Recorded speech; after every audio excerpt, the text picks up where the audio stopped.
في شأن مغاير تأهل ممثلو الكرة الجزائرية في منافسة رابطة أبطال إفريقيا مولودية الجزائر إلى دور المجموعات من ذات المنافسة بعد فوزه إيابا على حساب المونستير التونسي بنتيجة هدفين دون رد في إطار الدور التمهيدي الثاني.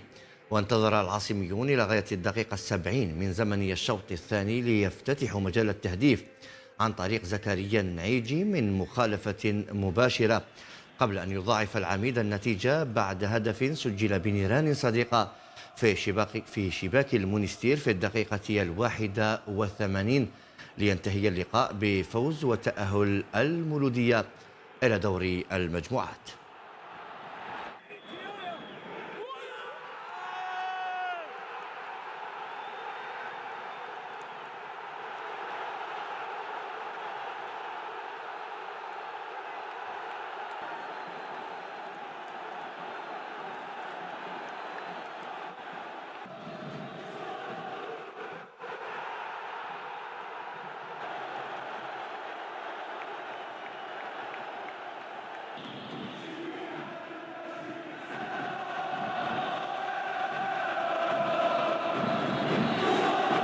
C'est vrai que ça a été un match très difficile parce qu'en face de nous, on avait une équipe qui était bien préparée pour conserver ce résultat favorable pour eux du match aller.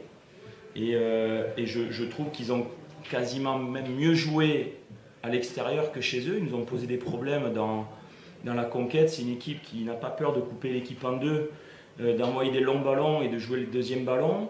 Des joueurs athlétiques, d'expérience. Et donc nous, vous dites qu'est-ce qui a manqué? Moi j'ai envie de dire on a essayé tout le long du match. Tout le long du match, les intentions étaient d'essayer de trouver des failles. Toute la semaine on a travaillé ça. مدرب مولودية الجزائر باتريس بوميل قال أيضا أن الهدف الثاني الذي سجله نعيجي لم يكن من وضعية تسلل، وأن نهاية اللقاء كانت جد صعبة على اللاعبين. Vous regarderez, on a gagné 2-0, mais le deuxième but de Naïdji n'est pas hors jeu, pas du tout hors jeu, vous regarderez. Et donc j'aurais aimé ce penalty le mettre au fond. C'était un petit peu avec les gaz lacrymogènes, c'était un petit peu le chaos à la fin et c'était difficile. Mais ce que je disais à mes joueurs, c'est ces ballons-là de penalty pour tuer le match. Ne pas avoir peur de donner à des joueurs d'expérience qui connaissent la Champions League. Donc voilà, mais ça doit nous servir de leçon et surtout d'apprentissage parce que maintenant on est dans la cour des grands.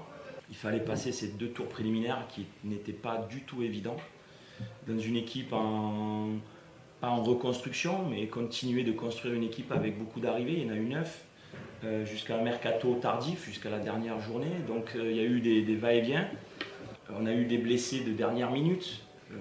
On n'a pas eu le temps de faire de conférence de presse pour parler de ça, mais il y a une semaine du match aller, on a Merzougi qui se blesse, Tapti,